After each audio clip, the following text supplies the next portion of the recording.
Boa noite.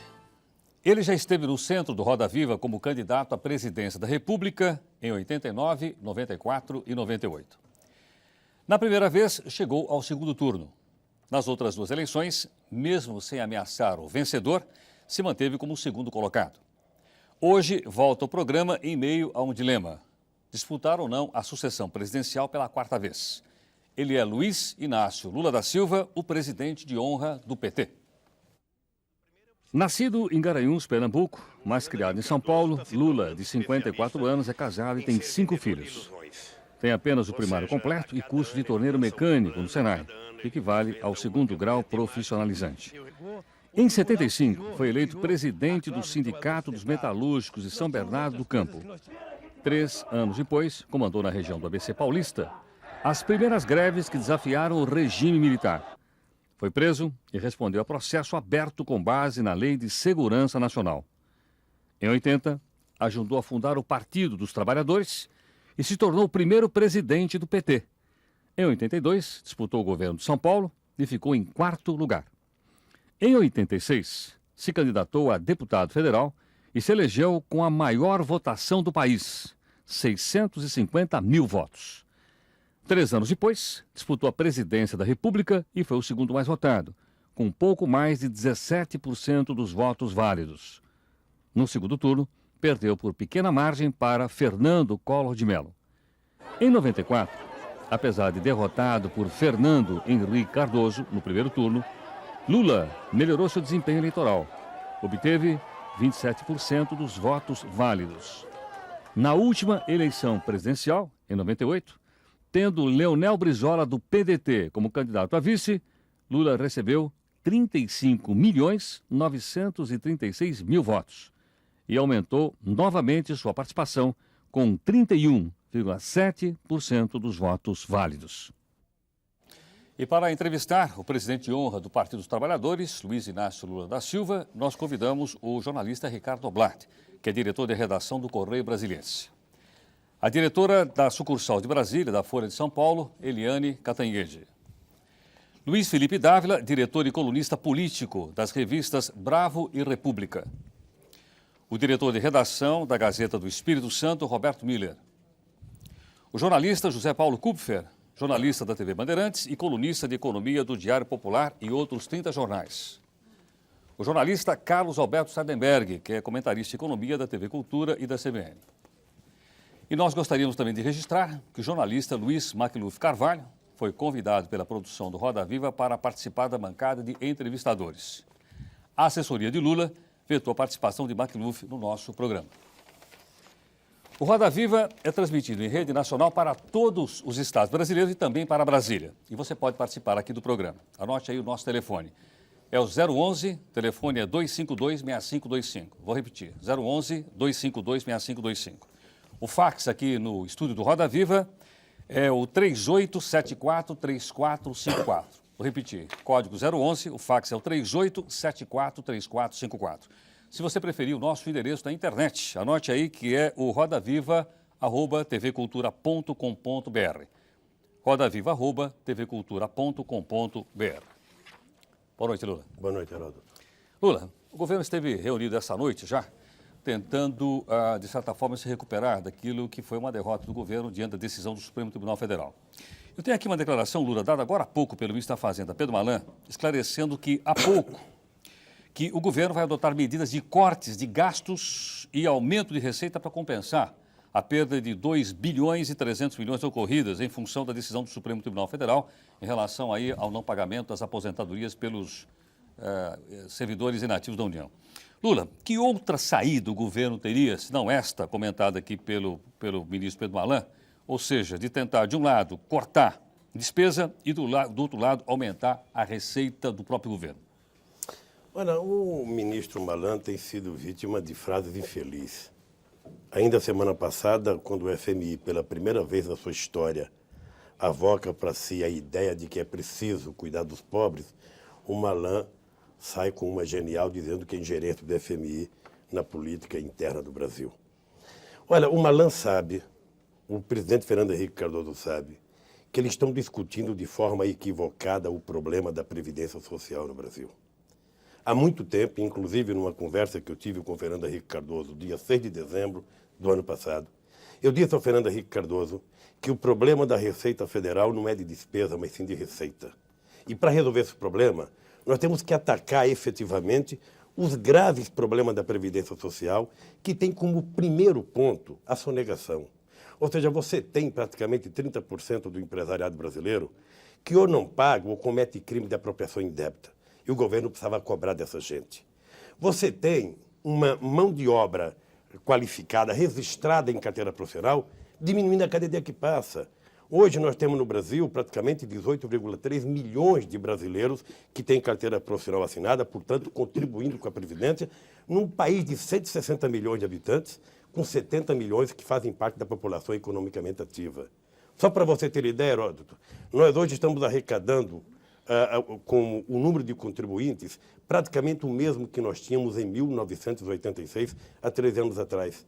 Então, o que nós precisamos cuidar é de cobrar aquilo que é devido da Previdência. Primeiro, cobrar os sonegadores. Segundo, gerar empregos para ter mais contribuintes e resolver o problema da precarização das condições de trabalho. Terceiro, nós temos que regulamentar a economia informal para que eles possam contribuir com a Previdência Social, porque todos no Brasil precisam estar subordinados a um regime de seguridade social. Se nós fizermos isso, numa discussão com a sociedade, com o movimento sindical, possivelmente nós acertássemos mais do que tentar consertar a Previdência Social via medida provisória, que é o que o governo está tentando fazer. Ingenuidade e má vontade com o debate político. Se o governo tivesse vontade política, possivelmente ele já tivesse resolvido o problema da Previdência Social desde aquela famosa reunião feita com as centrais sindicais, que depois deu um bode muito grande e que não andou. O governo, Fernando Henrique Cardoso, precisa conversar com quem de direito para a gente resolver o problema da Previdência Social. O Congresso Nacional, o movimento sindical, os aposentados e a sociedade brasileira. Esse tema que você está tocando, Lula, eu acho que a gente vai ter muito desdobramento, muita pergunta a fazer. Mas eu queria fazer uma pergunta inicial, e desculpe se eu não prestei atenção direito. Você anunciou que um jornalista tinha sido convidado e tinha sido vetado pela assessoria do Lula. Como eu nunca vi isso no Roda Viva, pelo menos não publicamente, eu gostaria de entender por que houve um convite a um jornalista e o nome do jornalista foi vetado. Olha, eu estava em Paris, botei no sábado à noite, e no domingo de manhã fiquei sabendo do veto, e eu concordo com o veto, porque o problema meu com o Macluf é um problema de pessoal, não é um problema político, e eu acho que a minha assessoria agiu corretamente. Eu não vou entrar na discussão do pessoal, mas eu não sabia que essa prática existia no Roda Viva. Eu, pelo menos, Nem participo PT, aqui há muito tempo e nunca tinha tomado conhecimento de uma questão dessa. Mas sempre tem uma primeira vez. É verdade. Sempre tem. Lula, você acabou de fazer uma verdadeira defesa aí de duas reformas importantes, da legislação trabalhista e da legislação tributária, ou seja, para tentar sustentar esse modelo previdenciário que você disse que precisa aumentar no lado da receita, certamente nós precisamos fazer essas duas reformas, da legislação trabalhista e da legislação tributária, exatamente para evitar a sonegação que você mesmo levantou. Como é que o PT vê essas duas reformas, que já estão sendo discutidas há mais de 8 anos no Congresso Nacional, e até agora elas continuam enterradas nas comissões e não são votadas, duas reformas essenciais, não só para equilibrar a Previdência Social, como você bem disse, como também para tirar esse trabalhador da economia informal e trazê-lo para a economia formal e se tornar um contribuinte? Olha, possivelmente esses trabalhadores da economia informal, nem todos queiram vir para a economia formal, porque muitas vezes, fazendo um bico, ele pode até estar ganhando mais do que se tivesse registrado ganhando R$136. O dado concreto objetivo é que no mundo inteiro, toda e qualquer experiência de reforma na Previdência Social, ela se deu com um longo debate com a sociedade brasileira, envolvendo os trabalhadores da ativa, envolvendo os trabalhadores inativos. No Brasil, o governo é que tem medo de discutir com a sociedade, fica com uma base de sustentação que não lhe sustenta coisíssima nenhuma e que possivelmente não queiram sequer a reforma da Previdência Social. O que o governo não pode é ficar tentando jogar em cima dos aposentados a responsabilidade pela falência da Previdência Social, porque a grande maioria dos aposentados ganham no máximo o salário mínimo. Então o governo precisa pensar em abrir uma discussão com a sociedade. Eu tenho certeza que o movimento sindical estaria disposto a discutir. Eu tenho certeza que as entidades representativas dos aposentados e pensionistas estariam com disposição de discutir. E essas entidades é que poderiam fomentar o próprio debate dentro do Congresso Nacional. Só para você ter ideia, o PT apresentou uma proposta há mais de 8 anos sobre a reforma da Previdência Social. Agora, para apresentar uma proposta no Congresso Nacional, você tem que ter maioria para poder votar. A segunda coisa é com relação à política tributária. Veja, há 4 anos atrás, quando o atual prefeito de Santo André era deputado federal do PT, nós fizemos no Instituto da Cidadania um debate sobre a reforma tributária que durou 6 meses, mais o debate feito na bancada, e nós apresentamos uma proposta de política tributária no Congresso Nacional, que também não é discutida. E por que não é discutida? É porque a base de sustentação do governo no Congresso Nacional possivelmente tenha, na sua maioria, os coronéis sonegadores desse país. Aqueles que não pagam imposto. Aqueles que não fazem nada quando dizem que banqueiro não paga imposto. Então, eu acho que o Brasil precisava menos de uma reforma, sabe, constitucional para a questão da política tributária. Quando o Everaldo Maciel vai na CPI dos bancos e reconhece que banqueiro não paga imposto e reconhece que 65% dos grandes empresários também não pagam, é apenas cobrar. Quando ele reconhece que para cada real arrecadado há um real sonegado, significa que nós precisamos ter mais fiscalização, acabar com a impunidade e colocar 1 ou 2 sonegadores na cadeia, que aí nós começamos a resolver o problema da política tributária no Brasil. Peraí, espera um instantinho. Acho que você tem toda a razão com essa parte que é pouco arrecadado, muita sonegação, mas o PT tem feito coisas esquisitas. Além desse veto a um jornalista, mesmo que você tenha um caso pessoal com ele, um problema pessoal com ele, de vir aqui perguntar, um problema pessoal com ele. Isso é muito esquisito. E é muito esquisito também, talvez você pudesse dar uma boa explicação agora, a aliança com a bancada ruralista, por exemplo, você está falando de coronéis, sonegadores, caloteiros, para reduzir a dívida que eles tinham há anos, 20 anos, enfim, é uma dívida eterna que a área agrícola, especialmente os tubarões da área agrícola, tem com o Banco do Brasil, basicamente. E o PT, pelo que se leu, aliou-se aos que defendiam o perdão de parte, 40% dessa dívida e outras coisas. Será que só foi para criar problemas para o governo, para tentar impor uma derrota pontual? Olha, você sabe que eu acho delicado para o Brasil, toda vez que um jornalista bem informado como você lê uma informação e muitas vezes passa ela para frente, porque quem sabe até não teve outra. A verdade é que o PT votou junto com a bancada ruralista para a questão da urgência urgentíssima de votar a discussão da dívida do ruralista. O PT tinha uma proposta clara, nós queríamos discutir a renegociação de quem devia até R$200 mil dos pequenos e médios proprietários rurais. Eu até tive a oportunidade de participar de uma reunião na bancada e dizer que a bancada do PT deveria exigir que o governo federal publicasse o nome dos grandes fazendeiros ou das grandes empresas que deviam e que o governo deveria dar um passo a mais, deveria desapropriar essa terra por conta da dívida e fazer reforma agrária nela. O que o PT fez foi fazer com que o projeto viesse para ser discutido. E se você perceber na votação, o PT votou exatamente as suas propostas, que tinham sido apresentadas na comissão que trata da questão da agricultura na Câmara.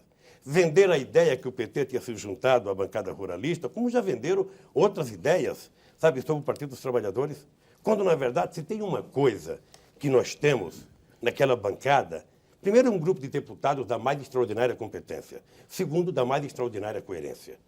Tá? O partido está convencido que é preciso renegociar a dívida dos pequenos produtores, até porque parte dela é culpa do próprio governo com a sua política de juros absurda, jogada em cima dos produtores rurais brasileiros. Lula, falando um pouquinho da questão da receita, é uma tese frequente do PT que o problema não só o problema da Previdência, mas também o problema do governo é um problema de receita e não de despesa, ou seja, falta receita. E que essa receita poderia ser obtida. Agora, o fato é que, vendo as coisas pelo outro lado, o fato é que se paga muito imposto no Brasil. Hoje se calcula que a chamada carga tributária deve estar em torno de 32%. Quer dizer o seguinte, de cada 100 reais produzidos na economia, 32 vão para o governo. É muito. É mais do que os argentinos pagam, é mais que os mexicanos pagam, é mais que os coreanos pagam, para citar apenas países semelhantes. Então, portanto, a carga tributária no Brasil é muito elevada. E é uma carga muito grande sobre as empresas. COFINS, PIS/PASEP, enfim, uma série, impostos em cascatas e tal, etc. Em resumo, pelo menos uma parte da economia brasileira paga imposto. Não, para quem paga no Brasil, realmente é alto. Exato. Então, quando você fala em aumentar a arrecadação, você fala, bom, precisa aumentar a arrecadação. Agora é o seguinte, você não está pensando em aumentar ainda mais a carga tributária. Não, quem aumenta é o governo. Então, e que tem aumentado. O PT se deu ao luxo de votar contra a CPMF. O PT se deu ao luxo de votar contra. Porque nós entendíamos que não era preciso criar um novo imposto nesse país. Era apenas cobrar aqueles impostos já existentes. Mas você pensa, a proposta para ela não aumentar a carga tributária, ela tem que ser, olha, a gente vai cobrar aqui e nós vamos tirar Você pode diminuir outros os impostos. impostos para o setor produtivo, você pode aumentar os impostos para os ganhos de capital, para a especulação. Você pode diminuir o imposto de renda para os trabalhadores brasileiros, porque, lamentavelmente, no país, quem paga imposto hoje são trabalhadores e parte da classe média que recebe contra-cheque, é descontado na fonte e paga 27,5%, que, na minha opinião, é um roubo, enquanto banqueiro que ganha 1 bilhão e 90 milhões em 6 meses não pagam. Então, eu acho que é preciso a gente, efetivamente, desobstruir, desonerar aqueles que, efetivamente, produzem e geram emprego nesse país. Poderíamos diminuir a carga tributária e, na proposta do PT no Congresso Nacional, a gente propõe isso, e, ao mesmo tempo, você cobrar efetivamente de todo e qualquer cidadão nesse país. Não deixar ninguém sem pagar aquilo que lhe é devido, porque aí nós vamos ter os recursos necessários para fazer os investimentos que o Estado precisa fazer. Há uma discussão, só para concluir, há uma discussão importante no Congresso sobre a reforma tributária. Você poderia adiantar mais um pouco, por exemplo, com quais impostos você fica e quais impostos que você dispensa? Olha, veja, primeiro, eu não sei se a gente pode colocar o CONFINS como uma coisa maléfica, como vendem, porque a verdade é que o CONFINS sustenta o fato que, se fosse bem aplicado o dinheiro, poderia até alavancar o crescimento da economia brasileira. Mas é um Poderia imposto sobre resolver a um monte atividade de coisa. produtiva, né? O grande problema é o seguinte, nós precisamos, por exemplo, você precisa diminuir os impostos. Você pode reduzir para 3 ou 4 impostos, você pode fazer com que as pessoas possam pagar um pouco mais no consumo, mas você precisa efetivamente desobstruir as pessoas que geram emprego nesse país, que produzem no campo. E aí você mantém efetivamente, sabe, uma Receita Federal, primeiro moderna, você precisa contratar mais fiscais, você precisa modernizar a máquina arrecadadora para você poder fazer com que o Estado brasileiro receba aquilo que lhe é devido. Porque o que é grave no Brasil é que todo mês ou todo ano, quando entra o ministro, ele anuncia que vai denunciar os caloteiros e não denuncia. De vez em quando aparece uma lista no jornal que desaparece no dia seguinte e o povo, efetivamente, é quem paga isso.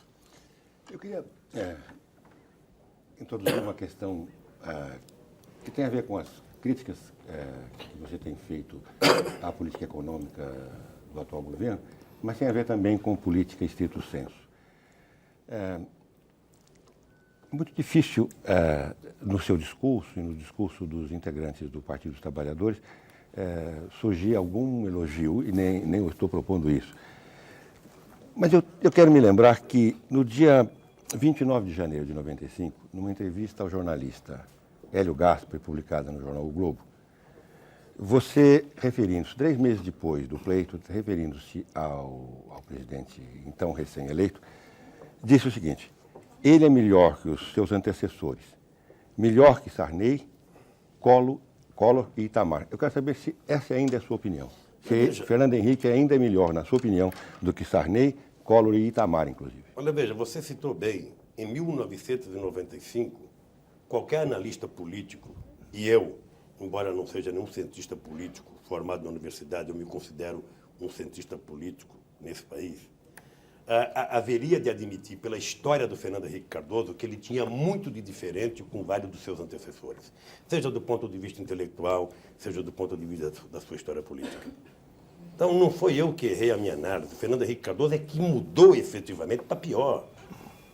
Ele é que virou um conservador, sabe, de marca, eu diria, Ele ficou pior que algum desses três? Veja, ele efetivamente vai passar para a história como o pior presidente da história desse país. Ele conseguiu construir um passivo de quase 500 bilhões de reais sem construir nenhum ativo. Se você pegar a história do Brasil, você vai perceber que Getúlio Vargas endividou o Brasil e construiu um polo de desenvolvimento industrial. Você vai perceber que o Juscelino fez um plano de metas e construiu Brasília. Você vai perceber que mesmo os militares, que possivelmente todos nós aqui lutamos contra eles, né, construíram, sabe, um polo de desenvolvimento na área energética, na área petroquímica, na área de telecomunicações, tá? E deixaram uma dívida incomensurável que até hoje estão pagando ela. O Fernando Henrique Cardoso aumenta essa dívida e não coloca nada. Ou seja, porque ele se subordinou a uma orientação perversa do Fundo Monetário Internacional, né, de subordinar a estabilidade da economia a uma recessão profunda, a destruição do patrimônio público brasileiro, a destruição da pequena e média empresa brasileira. E hoje já começa a aparecer muitos daqueles que eram defensores do Fernando Henrique Cardoso a mostrar o malefício que ele está sendo para o Brasil. Lula, você lá pelas tantas disse que a oposição faz oposição e que a oposição não tem que fazer proposta. Aquilo saiu da sua cabeça de repente? Aquilo foi uma frase que vocês discutiram estrategicamente dentro do PT? E o que você quis dizer com isso? Veja, uma coisa simples, o Brasil é um país sui generis. O Brasil é o único país do mundo, Eliane, o único país do mundo em que muitas vezes o jornalista cobra da oposição a proposta política que deveriam cobrar do governo. Ou seja, o governo acaba de ganhar as eleições, ele tem que executar. E as pessoas costumam cobrar da oposição. A oposição apresenta para a sociedade, a oposição apresenta no Congresso Nacional, mas quem tem que governar é o governo. Eu disse, veja, a oposição. Eu apresentei proposta durante a campanha eleitoral. Nós temos proposta apresentada pelos deputados. Agora, que ninguém venha cobrar do PT é alternativa, porque não é o PT que pode executar. Sim, mas a gente pode cobrar o seguinte. Hoje, o Lula poderia ser presidente da República, tá certo? Certo. E nessa hipótese, como é que o Lula, por exemplo, ia dizer não ao FMI? Vinha a crise da Ásia, vinha a crise da Rússia, vinha essas crises todas, e aí você diria, ao contrário do que fez Portugal, do que fizeram todos os países, inclusive os nossos vizinhos aqui, que foram recorrer à grana do FMI para tentar botar as coisas em ordem. O que você faria? Diria não ao FMI? Eu vou lhe contar uma história. Ótimo. No dia 6 de dezembro, quando eu tive com o Fernando Henrique Cardoso, ele falou assim para mim, Lula, nós não vamos precisar desse dinheiro. Isso é apenas para tranquilizar o mercado, que não vamos precisar desse dinheiro. E você está lembrada que em agosto de 1998, o PT teve a coragem de ir para a televisão. Eu fiz um pronunciamento de 6 minutos na televisão, mostrando que ia acontecer a crise e que a forma que o governo tinha para evitar aquela crise era ele fazer uma espécie de controle cambial. Disseram que nós éramos loucos e hoje falar em controle cambial virou palavra da moda, virou modernidade, quando poderia ter feito antes de permitir a fuga de 40 bilhões de dólares. Então, veja, eu acho que o governo brasileiro, possivelmente, naquele momento, não tivesse como não conversar com o FMI. Você conversaria com o FMI? Você conversaria? Veja, é difícil dizer, porque eu não... Se eu estivesse lá, eu tinha que tomar a decisão em função de uma realidade muito como específica. Como o Fernando Henrique fez, ele tomou a decisão. Você poderia conversar com o FMI sem aceitar o acordo impositivo do FMI. Você pode conversar e dizer, a situação do Brasil é essa, não dá para subordinar o Brasil a essa política que vocês querem, porque vai ser recessiva e vai quebrar esse país, e não fazer esse acordo. E aí ele diria, sim, eu sou bonzinho, eu topo. Não, veja, não é assim. Vamos parar de vender terror nesse negócio de dizer que o FMI vai impor. Veja, o governo brasileiro seria muito mais sábio se, ao invés de mandar um tecnocrata que não tem nenhum sentimento desse país, que não sabe o que é a fome, o desemprego, que não sabe o que é pessoas dormirem embaixo de ponte e negociar, o governo poderia fazer um debate a nível nacional para ver qual é o tratamento que vai dar à nossa dívida externa. O governo poderia ir negociar com o respaldo da sociedade brasileira. Mas, Lula, se você... Agora, se o governo não tem coragem, é um problema do governo. governo. Acredita que o FMI está preocupado com os problemas sociais do Brasil? É um problema dele. Eu não acredito. O FMI não existe para salvar o país. Ele existe para salvar os credores dos países devedores. Mas o Brasil até claro, hoje... você admitiu que conversaria com o FMI, desde que as condições de retorno fossem diferentes. Obviamente, mas você admitiu que obviamente você pode conversar impondo condições. Lula, não recorrer ao FMI, Lula, implica numa moratória. Foi o que aconteceu com o Brasil, e o Brasil até hoje paga muito caro por causa da moratória do governo Sarney. Até hoje pagamos muito caro. E olha, o Equador acabou de declarar moratória na reunião do FMI e já causou um grande problema externo para o Brasil, inclusive de credibilidade. Ou seja, cada vez que se declara uma moratória, o crédito brasileiro no mercado externo Mas quem é que te disse? Que certeza absoluta que não conversar com o FMI é declarar moratória? E comparar o Brasil com o Equador, meu querido, o Equador não declarou moratória. O Equador, na verdade, deveria ter declarado concordata. Porque o país está falido. Exatamente porque vem cumprindo há muito tempo as orientações do FMI. O Brasil, o governante brasileiro tem que ter, sobretudo, autoestima. Esse país é a 8ª economia mundial, é um país com uma profunda vocação industrial, tem uma extraordinária base intelectual. Esse país não pode ser tratado como a República das Bananas, não. Esse país tem que ter coragem de dizer para o FMI que nós queremos participar da lógica da mundialização da economia, mas nós queremos respeito aos nossos valores. Bom, que brincadeira é essa? Lula, de mandar um burocrata brasileiro e de joelho conversar com o FMI? Eu só quero dizer uma única coisa, que para mim não tratar um país como política de banana significa, acima de tudo, honrar compromissos nacionais e internacionais. Qualquer quebra de acordo nacional ou internacional, aí sim o país se comporta como uma república de bananas. Veja, eu acho que o Brasil tem uma coisa mais séria para fazer. Possivelmente... Mais séria que cumprir acordos? Mais séria. Esse país tem uma dívida mais importante do que a dívida externa, mais importante do que a dívida interna. É uma dívida social. É uma dívida com metade da população brasileira, 50 milhões que ganham menos que $50 por mês. Esse país, segundo os dados da comunidade solidária da mulher do presidente da República, tem 35 milhões de pessoas vivendo em condições de indigência. Em algum momento vai ter um governo que vai ter que ter coragem, e eu espero que seja do PT, de dizer para o FMI, olha, nós reconhecemos a dívida, até porque metade dela é do setor privado. Agora, espera aí, vocês podem reinvestir parte desses juros no setor produtivo no Brasil. E nós temos que criar um clima mundial. Você tem que pegar os países devedores e começar a abrir uma discussão. Não é possível que dessas 3 burocratas do FMI no aeroporto de Brasília para dizer o que a gente tem que fazer da nossa economia. Cadê a nossa soberania, a nossa dignidade, a nossa honradez? Lula, vamos fazer um intervalo. Vamos fazer um intervalo, a gente volta daqui a pouquinho com o nosso convidado de hoje, que é o Luiz Inácio Lula da Silva, o presidente de honra do PT. Voltamos daqui a pouco.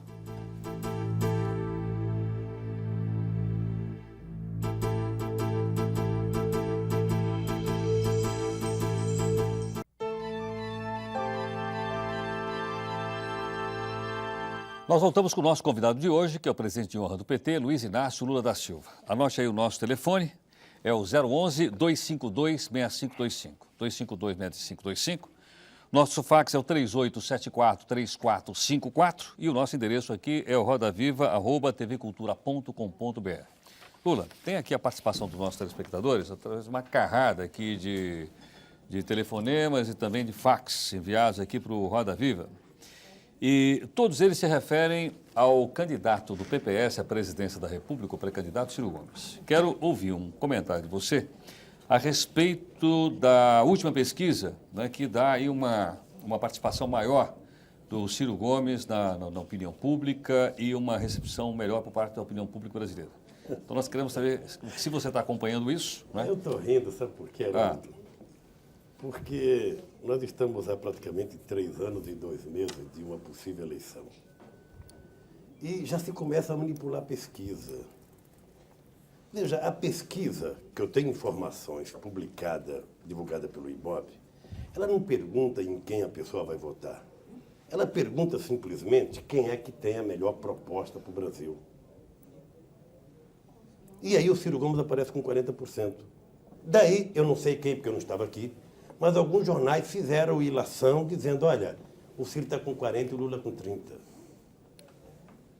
Mas, de qualquer jeito, Lula, não é... Mas, espera aí, 40% de quem tem a melhor proposta, isso já não é absolutamente significativo. Pelo amor de Deus, você que é uma das bem informadas jornalistas, Obrigada. que trabalha num grande jornal de São Paulo, Obrigada. durante toda a campanha de 1989, o Covas tinha a melhor proposta e ficou em 4º lugar.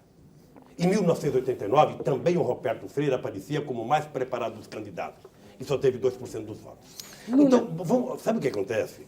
Nós temos que baixar a bola e jogar o seguinte jogo agora. Primeiro, eu acho que o Ciro Gomes está no papel dele de tentar fazer o PPS crescer. Eu só não sei se está crescendo, pode estar inchando. O que a gente vai medir se vai crescer mesmo é com as eleições do ano 2000. Ainda vamos ver quantos votos vai ter a nível nacional. Por enquanto, sabe, são coletas de frutos nem sempre bons, mas faz parte do jogo político. Agora, nós vamos ver na eleição se o PPS vai crescer. Segundo, se crescer é bom para o Brasil, porque é mais um partido que começa a se fortalecer na história nacional. Partido de esquerda? Né? Um partido de esquerda, na sua opinião? Não é de esquerda. Eles fazem questão de dizer que não é de esquerda. Eles fazem questão de dizer. Você acha Agora, que o veja, Roberto o que eu Freire acho... não é de esquerda? Não, eu não vou julgar o perfil ideológico do PPS. O que eu acho importante é que eles cresçam. Faz bem para a democracia brasileira. O que eu não posso é antecipar uma discussão eleitoral 3 anos. Agora, a gente sempre acha que a pesquisa é um indicador, inclusive, para a reflexão interna dos próprios partidos. O que você acha melhor para o PT? Achar que, não, isso tudo é uma besteira, manipulação de pesquisa? Ou, vamos pensar seriamente, o que está acontecendo com a gente? E aí dá os 40% lá das propostas do Ciro. O que está acontecendo é simples, minha querida. O que está acontecendo é muito simples, veja. É um sinal Primeiro, de alerta, Lula. Só o Ciro Gomes é candidato a presidente até agora. Você não é? E eu acho ótimo ele fazer questão de dizer isso. Você não é, Lula? Não sou. Por enquanto eu não sou. Posso até ser, se em 2001, no final, em 2002, o partido chegar à conclusão que eu deva ser. Mas eu acho uma irresponsabilidade ser candidato agora. Eu acho que o povo brasileiro está muito mais preocupado nesse momento com feijão do que com eleição. E nós vamos ter ainda eleições para prefeitos, que vai ser a base fundamental para as eleições de 2002. Nós vamos ver quem é que vai eleger quem, para saber como é que vai se dar as eleições de 2002. Mas deixa eu dar um dado. Então eu acho que é o seguinte, olha, se você imaginar o tipo de voto que o Ciro está pegando, que aparece, né, na pesquisa da Folha, em que ele aparece com 19%, né, e eu apareço com 30%, se você pegar, os votos deles é efetivamente os votos que vêm do lado descontente do Fernando Henrique Cardoso. Na medida que vai caindo, o Fernando Henrique Cardoso vai aumentando o Ciro. Só que você tem que imaginar que nessa banda do Ciro tem muito mais candidatos. Nessa banda do Ciro pode aparecer um candidato do PMDB, pode aparecer um candidato do PFL, pode aparecer um candidato do PSDB, que nós não sabemos ainda se é o Mário Covas, se é o Tasso Gereissati, quem é. Então você percebe que a guerra vai ser muito grande. Eu poderia estar tranquilo aqui, porque vira e mexe, burdoado em cima do PT, burdoado em cima do Lula, e você percebe que nós continuamos com 32% de voto. Ou seja, é um voto ideológico muito definido. Exatamente. O que eu dizia em 1998, Sademérico, o que eu dizia? De que o Lula não precisava ser candidato para provar que tinha 30% dos votos. De que nós precisamos fazer articulações políticas para chegarmos aos 50%. Exato. E qual é a articulação política? Você pode fazer articulação política com partidos políticos, ou você pode fazer uma inflexão no partido. Ao invés de ficar tentando ganhar a classe média, nós temos que fazer um trabalho muito grande junto aos setores excluídos da sociedade, sabe, que só é procurado em época de eleição. Então, como o PT tem congresso agora, nós vamos discutir isso com muita tranquilidade, vamos preparar as eleições de 2000, porque nós vamos ganhar no mínimo umas 10 capitais nesse país. Quanto? Escuta, pelo menos umas 10 capitais. Lula, e com o Ciro Gomes? Só para ficar... Então, veja, por favor, deixa eu só para ficar no Ciro Gomes. Esse mesmo ponto que a partir daí é que nós vamos discutir, então, as eleições de 2000. Então, esses 30%, esse mesmo ponto que você levantou, quer dizer, é exatamente onde eu queria colocar a questão, que é o seguinte. É quando você falou, olha, que o PT tem 30%, não precisa provar, quer dizer, tem várias eleições e as pesquisas sempre mostram ou o PT ou você pessoalmente, com ali 30, 32, às vezes até 35. Agora, não lhe ocorre que o problema seja esse, porque, veja, no pior momento do Fernando Henrique, quer dizer, ele nunca teve resultados tão mais desastrosos como esse que ele está tendo agora. Quer dizer, no pior momento do Fernando Henrique, quando seria natural supor que o eleitorado descontente com o presidente, sentindo-se traído pelo governo. Não seria natural pensar que o eleitorado iria se virar para quem? Para a pessoa que foi a alternativa que tem sido apresentada nos últimos anos. Quer dizer, em outras palavras, a questão que a Eliane coloca, que eu imagino seja essa, quer dizer, não preocupa o PT o fato de, no pior momento do Fernando Henrique, em vez de crescer a alternativa PT, cresce a alternativa Ciro Gomes. Deixa eu te dizer uma coisa. Em março deste ano, numa reunião do diretório do PT, eu chamava a atenção do meu partido para o seguinte: olha, não basta o Fernando Henrique Cardoso estar ruim para a gente imaginar que o eleitorado dele vem para o nosso lado. É preciso que a gente conquiste esse eleitorado. E nós vamos trabalhar para conquistar. Estão perdendo. Só estamos perdendo. Eu estou dizendo para você, é uma loucura. Ficar imaginando as eleições de 2002 agora, Lula, pelo menos na minha cabeça, não cabe. Você acha que o Ciro está no seu campo político? Não. Seria, por exemplo, uma das esquerdas? Nós temos algumas divergências com o Ciro Gomes. Você considera sectarismo não conversar com ele? Ele sabe dessas divergências. Eu vou dar 2 exemplos aqui. Primeiro, em janeiro, a imprensa brasileira publicou quando eu disse o seguinte: olha, nós agora, ao invés de ficarmos pensando em eleição, nós temos que construir um movimento suprapartidário que envolva, além dos partidos políticos, envolva empresários, intelectuais, artistas, né? E que envolva a sociedade que não participa do processo político em torno de um programa mínimo, que não é um programa do PT, é um programa mais geral. E a partir daí a gente começa a viajar ao Brasil e fazer debate, e depois, então, a gente poderia, no final de 2001, escolher o candidato a presidente. Essa era uma hipótese, tá? Essa era uma hipótese. Essa hipótese, ela está sendo discutida na frente. Na medida que nós quisermos construir a frente, ela está sendo discutida e é sempre muito mais complicado do que fazer política sozinho. Então, essa é uma divergência. A segunda divergência que nós temos com o Ciro Gomes é o seguinte: o Ciro Gomes veio aqui no Roda Viva e o Ciro Gomes, em nenhum momento, falou em reforma agrária. O programa inteiro. Parece que vai se resolver o problema da miséria nesse país sem levar em conta a reforma agrária. Depois, tem uma coisa que eu acho grave, e também era divergência minha mais histórica com o Ciro, ou seja, que ele achava, como o Fernando Henrique Cardoso, que era preciso privatizar o sistema Telebrás para bater o déficit público. Lula, e nós Lula, nunca concordamos com isso. Lula. Agora, você pergunta para mim, Lula, então vocês vão ou não vão conversar com o Ciro Gomes? Eu vou dizer para você, em política, você dizer que não vai conversar com alguém com tanta antecedência é, no mínimo, irresponsabilidade. Lula, nós temos um trabalho a fazer, o Ciro está fazendo o trabalho dele, o PT está fazendo o seu. Possivelmente, em algum momento, haja possibilidade de uma confluência de conversação entre os dois partidos e, quem sabe, você possa discutir candidatura 2002. Lula, eu não. Lula, a propósito de privatização, Lula, a propósito de privatização, só você mencionou a privatização você mencionou a privatização, as privatizações em tom de crítica. Eu pergunto, Lula, presidente da República, o que faria? Anularia as privatizações? Primeiro, não teria privatizado. Sim, mas segundo, eu vou repetir o que eu dizia em 98. Nós, em algumas, vamos fazer uma auditoria. O sistema Telebrás vai passar por uma auditoria. É importante todo mundo saber disso. E se for comprovada as falcatruas que nós entendemos que tem, não tenha dúvida que nós vamos fazer uma discussão muito grande a nível nacional para desfazer essa privatização. Estatiza de novo. Não tenha dúvida.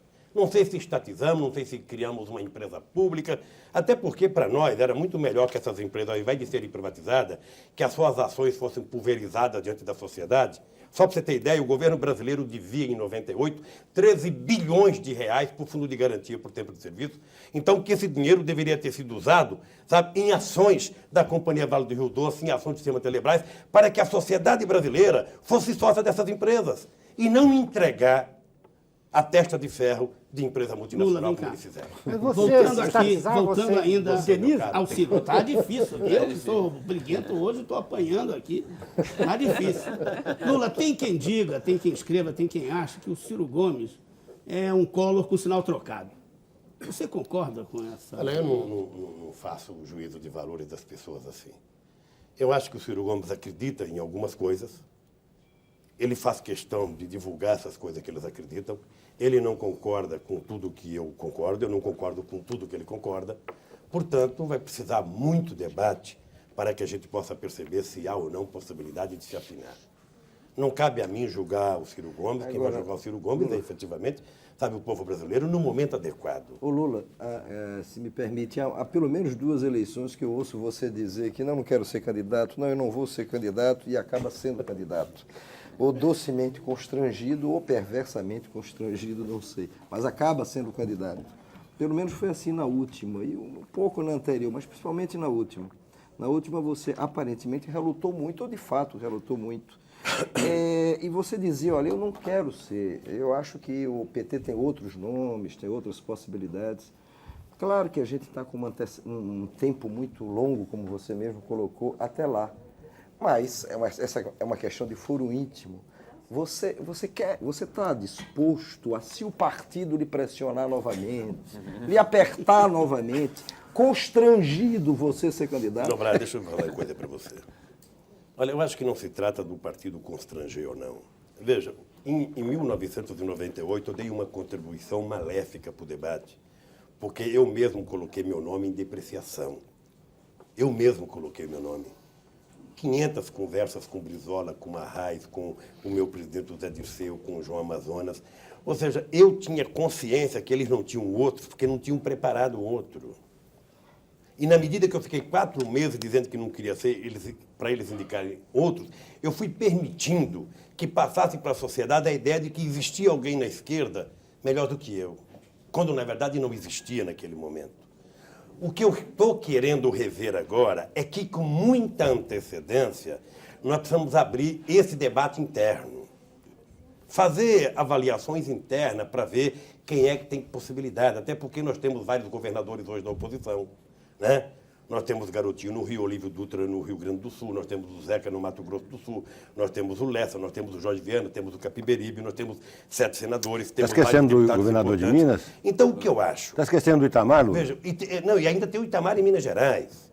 Então, o que eu acho é que nós precisamos começar a fazer uma discussão para estabelecer critério para escolher. O que eu tenho dito ao meu presidente Zé Dirceu? Eu não quero ser candidato natural. Não é possível. Esse partido já tem 20 anos, tem gente extraordinária. Nós precisamos, então, colocar essas pessoas para viajar no Brasil, para fazerem debate, saírem do seu estado, saírem, sabe, das coisas pequenas e fazer uma coisa maior.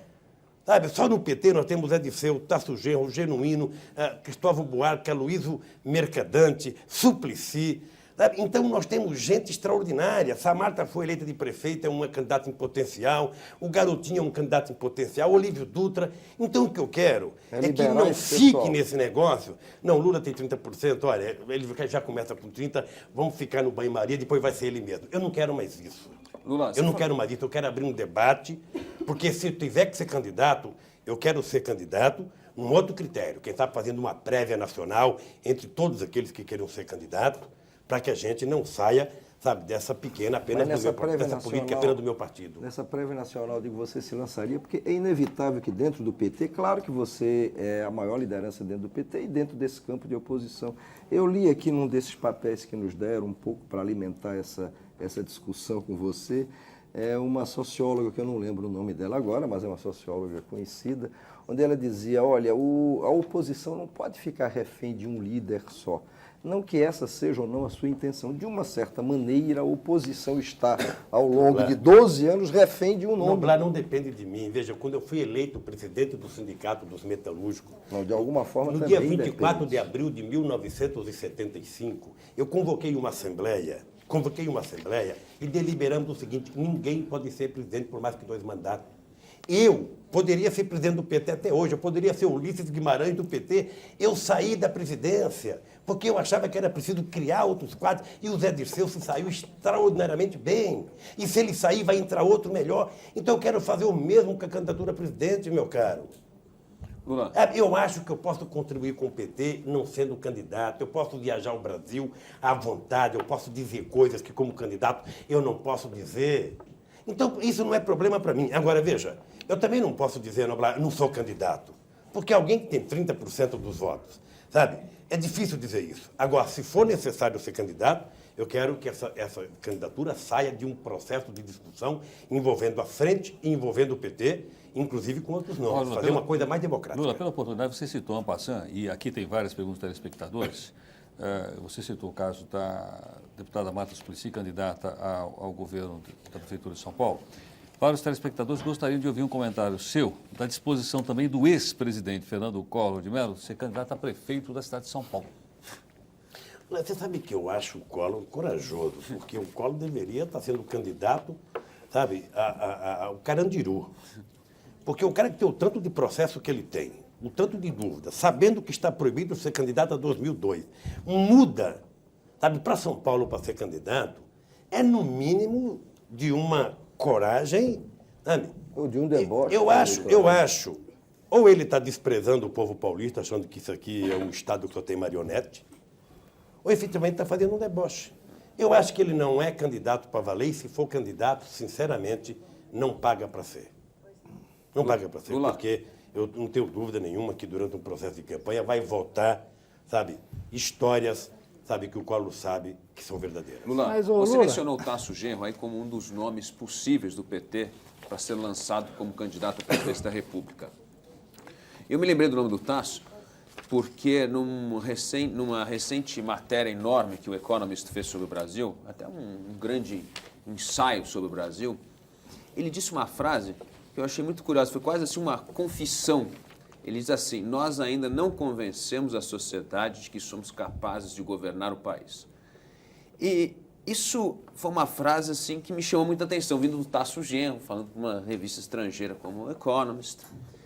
Isso não seria assim uma certa frustração de uma ala do PT de que a presidência da República só será conquistada se o PT mover um pouco mais ao centro, fazer uma aliança mais ampla, como ocorreu em todos os países do mundo em que a esquerda chegou no poder recentemente? Veja, o PT só tem essas duas alternativas, meu caro. Ou ele, efetivamente, faz uma aliança mais ampla do que o próprio PT, do que as esquerdas, ou seja, com os setores do PMDB, com os desgarrados, sabe, que hoje estão até fugindo do PSDB, com o PPS.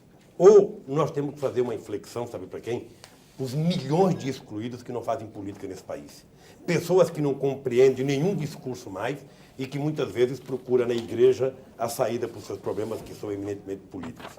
Qual é a tese que eu defendo? A gente deve discutir aliança política, mas não deve ficar apenas discutindo aliança política no chamado bastidores, não. Nós precisamos, o PT precisa voltar para a rua para organizar essa gente. Fazer como nós fazíamos em 1982.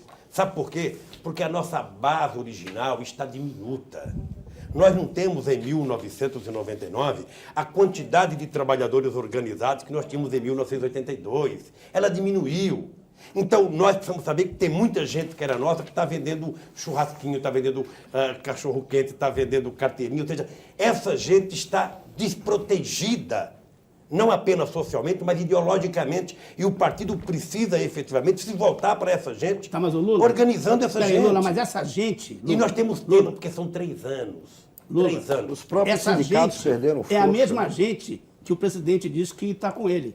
É aquela grande maioria desorganizada, silenciosa, que está com ele. Que votou nele. Você sabe que Quem é que essa gente está com quem? Mas deixa eu falar uma coisa, essa gente não está com ninguém.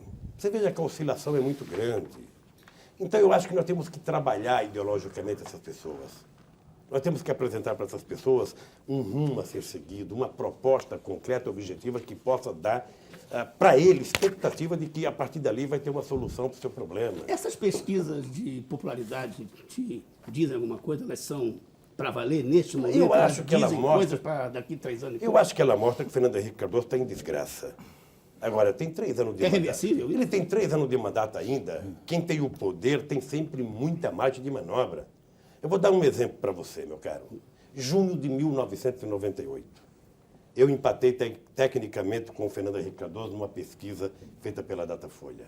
Fernando Henrique Cardoso chama a Brasília os donos dos principais meios de comunicação e diz o seguinte: olha, se vocês continuarem falando da fome, do desemprego e da seca no Nordeste, o Lula ganha as eleições. E se é para isso acontecer, ou vocês param de falar ou eu desisto. Quase que como num passe de mágica, esses 3 assuntos desapareceram de grande parte da imprensa brasileira.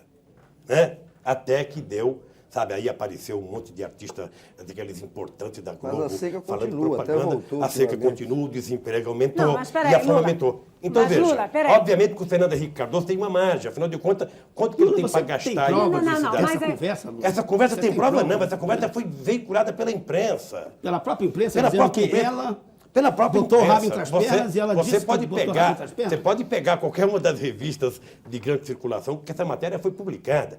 E eu tive a sorte de ficar sabendo antes, porque também os colunistas políticos de Brasília foram chamados.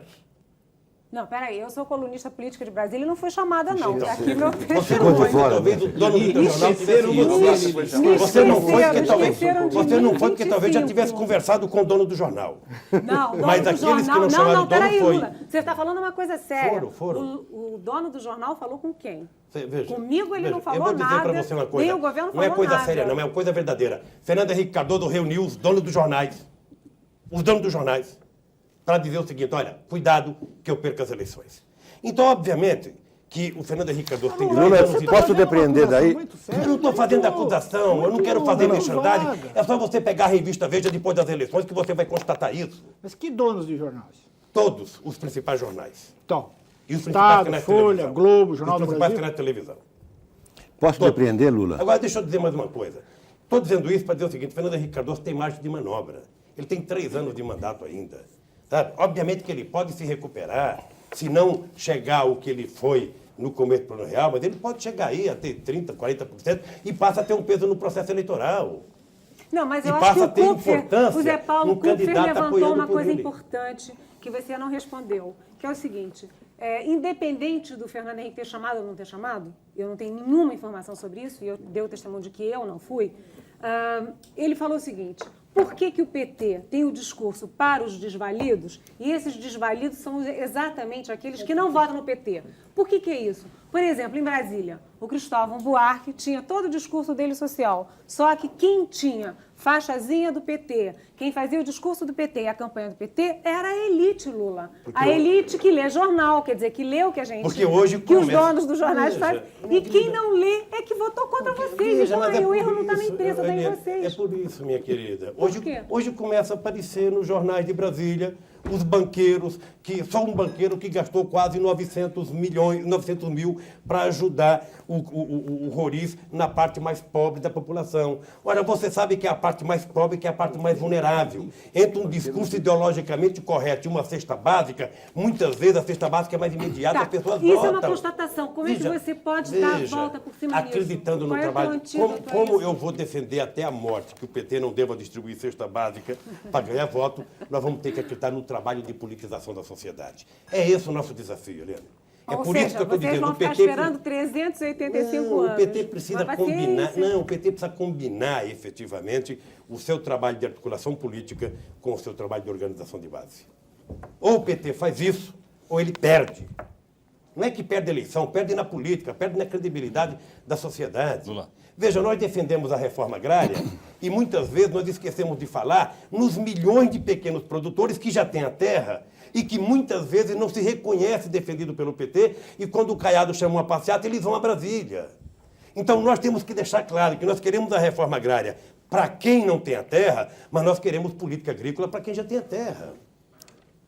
Lula, vamos fazer mais um intervalo. Vamos, você que manda. Vamos ao intervalo. A gente volta daqui a pouquinho com o nosso entrevistado de hoje aqui no Roda Viva, que é o presidente de honra do PT, Luiz Inácio Lula da Silva. A gente volta daqui a pouco.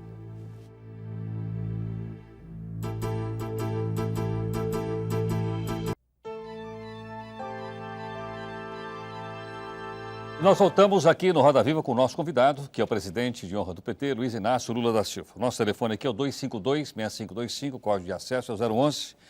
O nosso fax é o 3874-3454 e o nosso e-mail aqui é o rodaviva@tvcultura.com.br. Lula, tem 2 perguntas aqui, bastante interessantes, e as 2 se referem ao presidente do Congresso Nacional, Antônio Carlos Magalhães. E as 2 perguntas, nossos 2 telespectadores querem saber a respeito do convite que você fez para o senhor Antônio Carlos Magalhães expor, eu não sei se é o PT ou a ONG da qual você é presidente, houve até acho que uma confusão a respeito disso.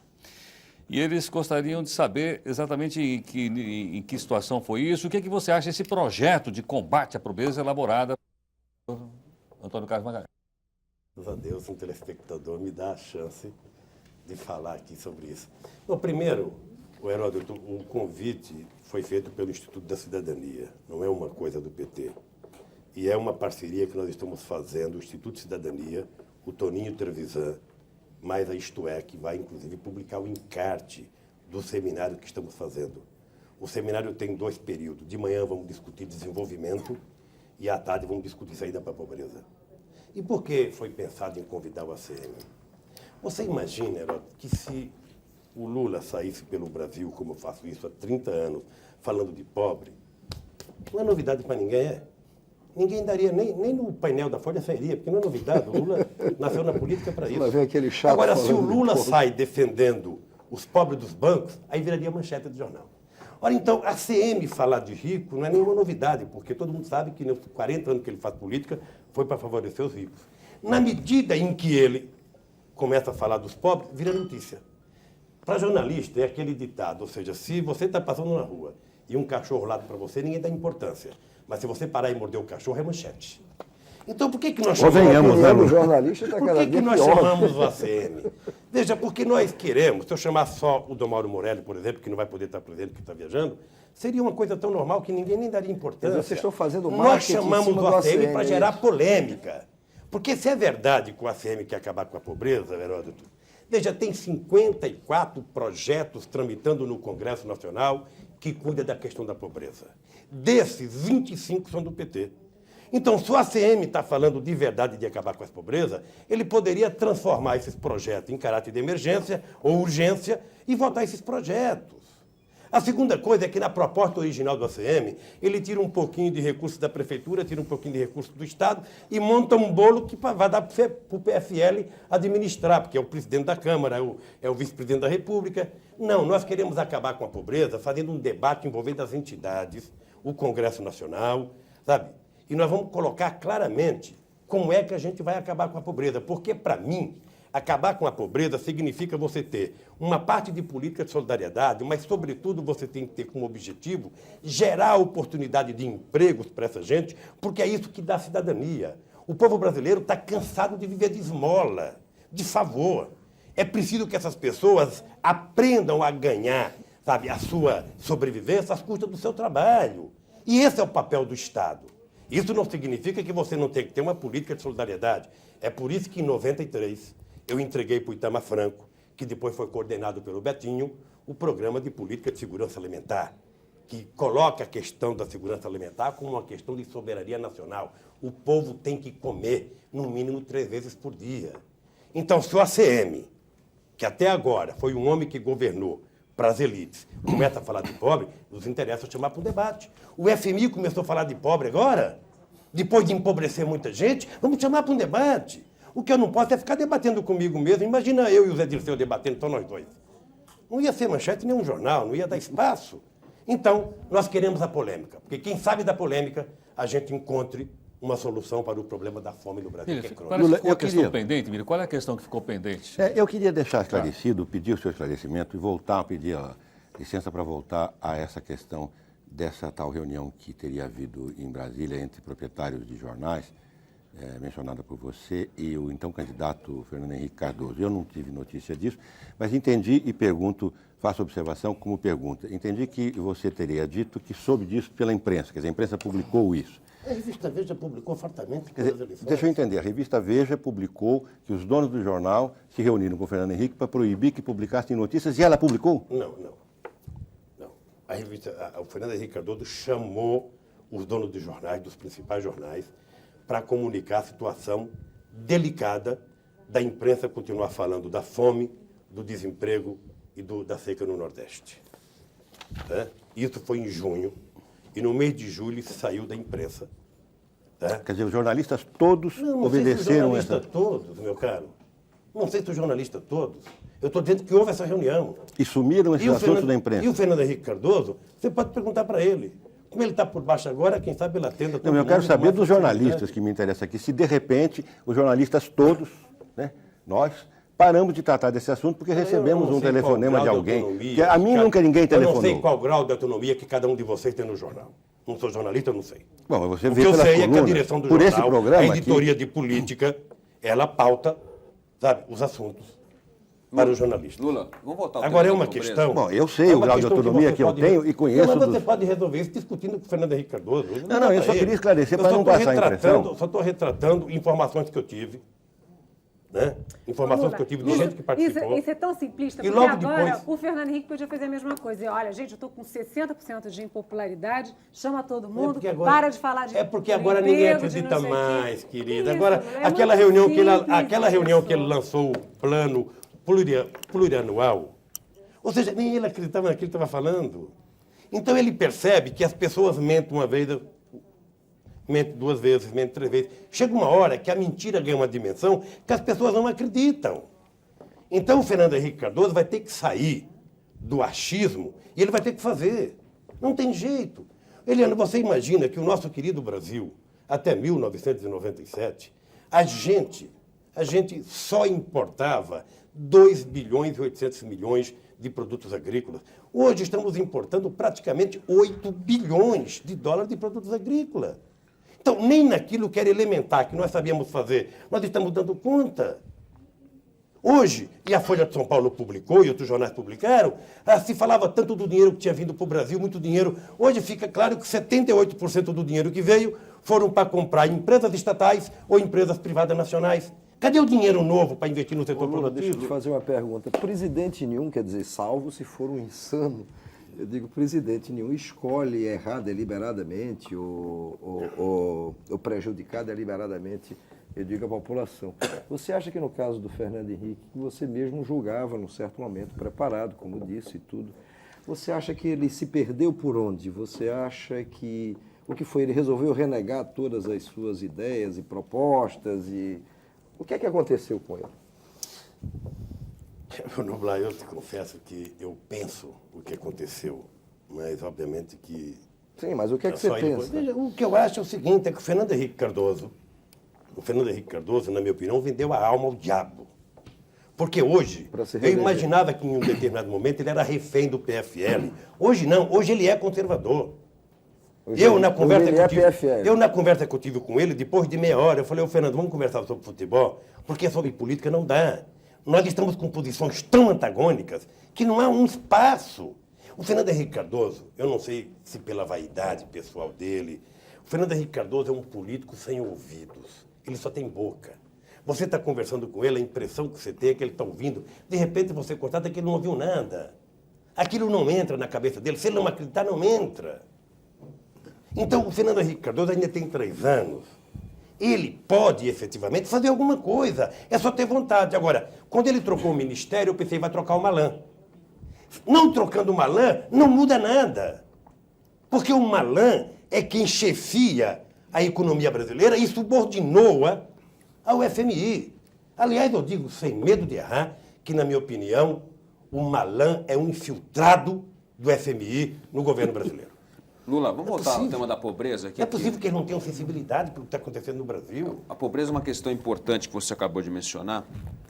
E é curioso que até uma certa similaridade entre o discurso do ACM e algumas propostas defendidas pelo PT sobre como resolver o problema da pobreza.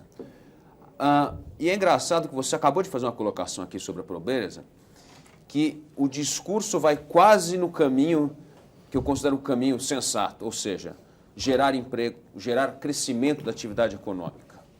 Mas o discurso do Antônio Carlos Magalhães e de alguns membros do PT vai exatamente no sentido oposto. É aumentar o peso do assistencialismo estatal, aumentar a ajuda do Estado. Como é que você vai conseguir conciliar? Porque crescer a economia, fazer com que a economia funcione, precisamos dar mais crédito, fazer as reformas tributárias, fazer todas essas reformas que nós acabamos de discutir aqui, trabalhista e tal. Por outro lado, existe a pobreza, o combate à pobreza com uma política assistencial, que é exatamente aumentar o gasto do Estado e dar benefícios, ou como você bem disse, esmolas, cestas básicas, coisas que não ajudam a combater a pobreza. Como é que nós vamos conciliar essas duas propostas, de aumentar o crescimento econômico sem aumentar o gasto com assistencialismo estatal? Elas se complementam, uma não exclui a outra, porque, veja, você não pode dizer para as pessoas, fique esperando a economia crescer enquanto surge dinheiro. Você precisa priorizar. Você precisa priorizar. Eu vou dar um exemplo para você. Vou dar um exemplo. Com metade do dinheiro que o BNDES vai liberar para a Ford na Bahia, quase 700 milhões de reais. Com metade desse dinheiro, nós fazíamos o saneamento fitossanitário em toda a produção de cacau na Bahia e nós poderíamos gerar 200 mil empregos, não 5 mil empregos. É uma questão de prioridade. Quando o BNDES financia praticamente 25% de todo o processo de privatização, ora, esse dinheiro poderia ter sido canalizado para outro setor da atividade econômica que pudesse gerar empregos mais imediato. Principalmente a agricultura, habitação, saneamento básico, a pequena e média empresa. É uma questão de definição. Acontece que, cegamente, a equipe econômica do governo parece que tem uma tapa e não consegue, efetivamente, ver nada, porque eles só trabalham com estatística. Eles não têm sensibilidade pelo ser humano, porque eles não sabem efetivamente o que é a miséria nesse país. Eles não sabem o que é uma mulher passar 2 dias vendo o filho chorar atrás de um pedaço de pão e não ter para comprar. Eu só queria que o Malan tivesse a mesma benevolência com o povo pobre do Brasil que ele tem com o FMI. Só isso. Lula. A mesma paixão. Sabe? O ouvido dele, sabe, ouvisse o povo um pouco, porque não é possível tanta insensibilidade. Agora, quem sabe, o Banco Mundial começa a falar de pobreza, o FMI volta a falar de pobreza, o ACM fala de pobreza, daqui a pouco o Fernando Henrique Cardoso fala de pobreza. Aí, quem sabe, então, a equipe econômica tira umas migalhas para cuidar da pobreza desse país. Quando o governo analisa as propostas que você faz ou fala delas, vem sempre junto a ideia assim, isso é inflacionário. Na melhor hipótese, é assim, eles estão querendo uma pequena inflação, como se fosse, aí logo diz, isso é com a gravidez, não tem pequena gravidez. As propostas que você faz, você leva em conta uma pequena inflação? Você aceita uma pequena inflação? É plenamente possível um país conviver com uma pequena inflação, desde que a economia cresça a patamares que você possa ter possibilidade de colocar milhões de adolescentes no mercado de trabalho. O que nós não podemos é ficar com uma recessão brutal que causou em poucos anos praticamente 10 milhões de desempregados. Quer dizer, se eu Onde falar é que essa gente vai sobreviver? Daí fica dizendo, não, precisamos ter muita criminalidade, ter muita violência, precisamos acabar colocando mais polícia na rua. Não. Se nós quisermos acabar com a violência, é preciso ter polícia, sim, é preciso ela estar preparada tecnicamente, cientificamente, é preciso o soldado ganhar melhor, mas, sobretudo, é preciso investir na geração de emprego, na distribuição de renda. E tem que ter essa pequena inflação ou não é necessário? Pode ter. Pode ter? Pode ter. E ela não corre o risco de crescer, de ficar grande de novo? O governo pode ter poderes para controlar. Você pode utilizar a abertura do mercado externo para você controlar a inflação. Como é que é isso? Veja, na medida que você tem um determinado produto exagerando no preço, você importa outro produto. Ou você pode controlar. Tá bom. Como é que você vai conseguir dólar para pagar essa importação? Será que não foi isso que foi o grande problema que nós tivemos? Controlamos a inflação desse jeito e agora perdemos os dólares? O Brasil controlou a inflação equivocadamente. O Brasil sustentou o controle da inflação num câmbio que nem o governo mas para isso, para trazer produto. E no dólar falso. E no dólar falso, meu caro. Eu não quero isso. Eu fui na Argentina agora e começou aquela briga entre Menem e Fernando Henrique Cardoso, quem é culpado, sabe, pelo natimorto, né, dizendo que o Mercosul tinha acabado. A Argentina ocupava o Brasil ocupava a Argentina. Eu falei, nem o Mercosul não está em crise é o Brasil e a Argentina. Porque um tempo, Fernando Henrique Cardoso mentiu quando disse que o real valia $1 e o Menem mentiu quando disse que um peso valia $1. Porque não vale efetivamente. Não vale efetivamente. Se hoje for desvalorizar para poder a Argentina se tornar competitiva e não ter o déficit comercial que tem, quebra. Sabe por quê? Porque a dona de casa comprou um ventilador, comprou ele em dólar, está devendo em dólar. É irresponsabilidade. Ô, Lula, se a gente quiser estabilidade, meu caro, nós temos que ter uma estabilidade. O que dá estabilidade para um país, sabe o que é? É o crescimento da economia, é o crescimento do setor produtivo, é o crescimento da agricultura. O nosso querido Brasil faz exatamente 15 anos que produz apenas 80 milhões de toneladas de grãos. Esse país poderia produzir 120 milhões de toneladas de grãos. Então, o governo brasileiro tem que ter consciência disso. Já que você citou a Argentina e o Brasil, vamos voltar um pouquinho ao Hugo Chávez lá da Venezuela? Às vezes o teu discurso é semelhante ao dele, só que você é um pouco mais cauteloso e ele é mais ousado. Você conhece o discurso dele? Eu não conheço. Você teve lá? Você lê, Não, você vê, querida. tanto que você achou fantástico. Então você conhece. Lógico que eu achei fantástico. Você disse que ele era fantástico, deu aquela polêmica toda, e depois disso teve a renúncia da presidente da Corte Suprema, o Congresso se rebelou, mudou um pouco a visão que o próprio continente estava vendo do processo na Venezuela. Você mudou ou você continua achando? Deixa eu tomar carona na sua pergunta, Pega Lula. uma Só carona, que quando teve aqui o deputado José Genuíno, nesse mesmo programa, tendo lido uma recente entrevista sua, eu pedi a ele que tentasse, com o brilhantismo que o caracteriza, tentasse nos explicar aos telespectadores o que você teria querido dizer quando, referindo-se ao Chávez e ao que ele está fazendo no seu país, teria usado a expressão ruptura democrática. O que é isso? Primeiro que eu não uso ruptura democrática. É uma palavra que não soa bem na minha boca. Você não disse isso. Não soa. Ele não, fala. Mas na minha boca não soa. Essa palavra não... Eu duvido que alguém no Brasil tenha feito mais discurso do que eu. Essa palavra ruptura democrática não é minha.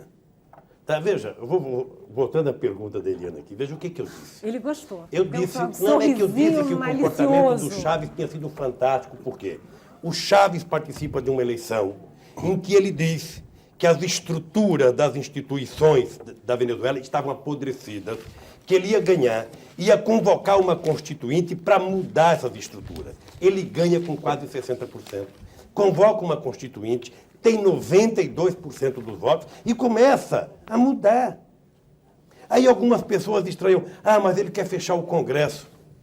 Minha querida, eu fui deputado constituinte e durante os 4 anos em que funcionou a Constituinte, mesmo funcionando simultaneamente com o Congresso Nacional, ele não funcionou. Ele não, embora o presidente fosse o mesmo, Ulisses Guimarães, não funcionou. Então, veja, eu não estou botando a mão no fogo pelo que o Chávez vai fazer daqui para frente. O que eu acho que o processo até agora está correto. Mas faltaram 2 coisas aí no teu raciocínio. Primeiro, o Congresso Brasileiro funcionou em 88, não estava funcionando em 88 porque eram as mesmas pessoas e foi uma autodecisão. Lá na Venezuela, não. Foi a Constituinte do Chávez que está impedindo o Congresso Ordinário de funcionar, primeiro. Segundo, e o Supremo? O Supremo no Brasil continua funcionando na Constituinte de 88. Deixa eu falar uma coisa para você, querido. O Supremo lá também continua funcionando. Se a juíza renunciou, é problema dela. Por que será que ela renunciou? Porque a verdade é o seguinte, tem corrupção no Poder Judiciário. Tem. Em todas as esferas. Tem. Então, se a pessoa... Então fecha. Não fecha. Você julga, é por isso que aqui no Brasil nós éramos favoráveis à CPI do Poder Judiciário. Lamentavelmente, ela foi feita apenas para a Justiça do Trabalho. Porque se o Antônio Carlos Magalhães estivesse falando seriamente, ele começava pela Justiça Eleitoral da Bahia e não pela Justiça do Trabalho. Então, nenhum poder pode querer estar livre de investigação. E a Constituinte, ela foi convocada, é uma Constituinte livre e soberana. Ela está funcionando. Eu acho que nós temos que entender o seguinte, o Chávez possivelmente esteja causando algum medo, porque ele voltou a falar em soberania nacional, voltou a falar em valores nacionais, em empresa nacional. Isso causa certo medo a uma certa, quantidade de pessoas na América Latina. Uma elite perversa, que não se preocupa com a fome, que não se preocupa efetivamente com o social nesse país. Ô Lula, deixa eu colocar... Então, eu acho que é o seguinte, eu acho que nós temos que dar uma chance ao Chávez, até porque os mesmos que são contra o Chávez hoje não foram contra o Fujimori no Peru. Você está falando internamente no Brasil. É, no Brasil. Que deram um golpe no Peru. O Lula presidente, como trataria o judiciário? Não, a corrupção do judiciário? O Lula presidente. Não, na hipótese. É porque eu não vou fazer política de fantasia, eu não sou presidente. Mas o o seu Lula é partido... cidadão brasileiro. O Lula é cidadão brasileiro. Ok, perfeito. O Lula é cidadão brasileiro. A criação, do controle externo do Poder Judiciário. Eu sou favorável a fazer investigação no Poder Judiciário. Porque está cheio de juiz aí, dando liminar, atrás de liminar. Sem nenhum critério. Um dá uma favorável às 8 horas da manhã, o outro dá outra às 9 horas, outro dá outra à meia-noite. Acabar com essa bandalheira. Então, eu sou favorável a isso como cidadão brasileiro. Como presidente, eu não tenho nenhuma incidência sobre o Poder Judiciário. Agora, deixa eu colocar essa questão aí, pegando a questão do Chávez também. Qualquer que seja o candidato eleito nas próximas eleições presidenciais, qualquer que seja, provavelmente, com muita certeza, o presidente não vai ter maioria. como tem acontecido. Quer dizer, vai ser eleito um presidente que não vai ter maioria no Congresso. Quer dizer, pelo menos o seu partido não terá maioria. Ele vai ter que construir essa maioria de algum modo. Essa ideia de o presidente ganhar e chamar uma constituinte, você acha uma boa ideia de resolver esse problema? Deixa eu falar uma coisa. Eu fico feliz aqui, mas eu estou assim, rindo por dentro, de ouvir você dizer isso. Essa história de maioria ou de minoria. Porque durante 3 eleições eu fui vítima da ideia de que eu não ia ter maioria. Para que serve essa maioria de Fernando Henrique Cardoso? Para que serve? Serviu para privatizar tudo, serviu para comprar voto, para votar, para eleger ele outra vez. Porque, veja, se eu sou presidente da República e eu tenho uma aliança que tem 400 deputados, e esses parasitas não comparecem para votar, realmente você tem que fazer alguma coisa. Não é ficar brigando com eles, não. Nós precisamos criar mecanismo na reforma política, inclusive que o eleitor possa depois castigar o que ele votou. Porque não é possível. E depois tem uma coisa no Fernando Henrique Cardoso, que é aquele negócio que eu disse agora há pouco, ele não tem ouvido.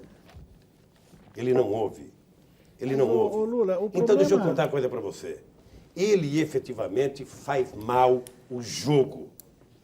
Faz mal o jogo de negociação com o Congresso Nacional. Você imagina que chega. Imagina se é o Lula, que não é cientista político, que manda o Pimenta da Veiga conversar com o Itamar Franco naquele papel ridículo que ele fez. Ou seja, o Pimenta da Veiga estava fora da política há pelo menos 10 anos. Pelo que eu sei, estava advogando. Ora, de repente, o Fernando Henrique Cardoso chama e coloca como articulador político. Articulador político é, no mínimo, alguém que tenha, sabe, fácil convivência com o Congresso Nacional, que tenha penetração nas mais diferentes correntes. Será que ele não aprendeu isso no curso de Sociologia na USP? Lula, tem uma pergunta inusitada aqui, já que você está citando tanto o presidente Fernando Henrique, eu estou tentando juntar todas aqui, mas essa aqui eu vou destacar porque ela realmente é uma pergunta insólita. É do professor da Universidade de Brasília, Carlos Pio. Ele gostaria que se apontasse 3 aspectos positivos do governo Fernando Henrique. Eu não tenho. E gostaria, essa imprensa tem, por favor, Você não diga. tem nenhum. Você não tem 3 aspectos positivos do governo Fernando Henrique? Eu não tenho. Nada. Você jura que você não tem? Eu juro que eu não tenho. Eu juro que eu não tenho, eu gostaria de ter. Bem, então eu tenho uma pergunta para você. Por que você não encampa definitivamente a tese do Brizola da renúncia? Porque se você não consegue encontrar 3 pontos positivos do governo... Não tem 3, eu não tenho um. Não tem um. Não tem então um. você encampa a tese... Aliás, eu vou lhe contar uma coisa. O que é triste nesse governo é que uma coisa que não tinha há 2 anos atrás começa a ter agora, que é, sabe, a marca da corrupção em muita gente do governo. Todo dia sai uma pela imprensa.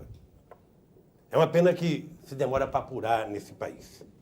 Se demora muito para apurar. Por que eu não defendo a tese da renúncia? Sabe por quê? Porque eu tenho certeza que um dia o PT vai ganhar as eleições nesse país. E eu não quero que amanhã alguém faça com o PT a tentativa de apressar o fim do nosso mandato. Eu prefiro que o Fernando Henrique Cardoso crie coragem e assuma o papel de presidente da República e cumpra aquilo que ele prometeu durante as eleições. Até porque, num processo, nessa brincadeira de renúncia, toda vez que acontece um golpe, não é a esquerda que sobe. Então, eu sou muito cauteloso nesse negócio. Eu sou muito cauteloso.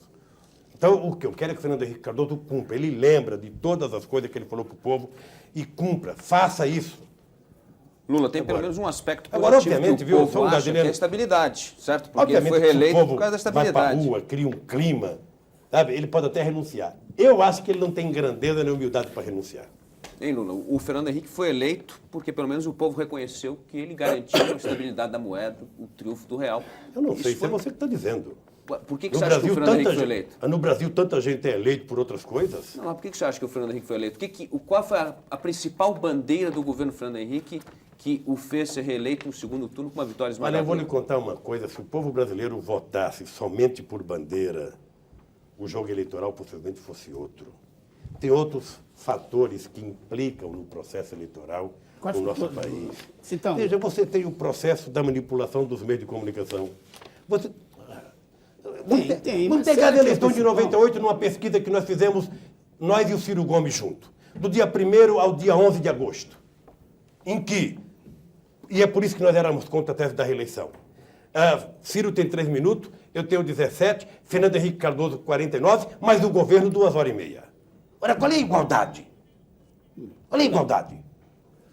Numa máquina como a televisão que fala com milhões de pessoas ao mesmo tempo, do Iapoque ao Chuí, isso não pesa num processo eleitoral? Isso pesa. Ora, além disso, vem na prestação de conta. Lula prestou conta, acho que de 4 a 5 milhões. Fernando Henrique Cardoso, de 36 milhões. Qual é a lógica? Ô Lula, então, veja, eu estou dizendo que tem vários fatores que pesam.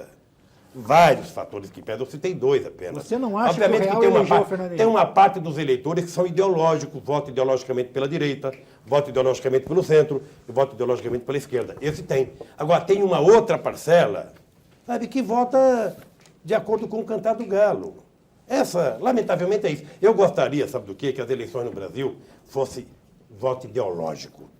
Sabe? Ou o cara é de esquerda, ou é de direita, ou o cara é de centro, que votasse numa lista de deputados, não votasse em nomes, que ele votasse mais no partido do que nas pessoas. Sabe? Porque aí você tem de quem cobrar. Quando vota, como votaram no Collor, depois o Collor é pego de calça curta, com aquele negócio todo de falcatrua, aí não tem nem partido para você cobrar. Acabou o partido dele.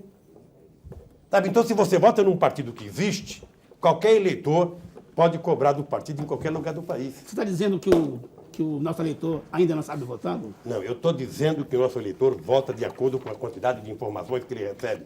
E, normalmente, as informações são precárias. Lula, nosso tempo está se esgotando. Lula, nós queremos agradecer sua gentileza, sua participação conosco aqui no Roda Viva. Muito obrigado. Já acabou? Já acabou, são 3 blocos de hora. Agora que eu estava gostando. Bem, nós queremos agradecer também a colaboração dos jornalistas aqui presentes, os telespectadores que mandaram suas perguntas para cá. Nós procuramos agrupá-las e todas elas serão entregues ao Luiz Inácio Lula da Silva. O Roda Viva estará de volta na próxima segunda-feira, às 10h30 da noite. Tenha uma boa semana e até lá. Muito obrigado.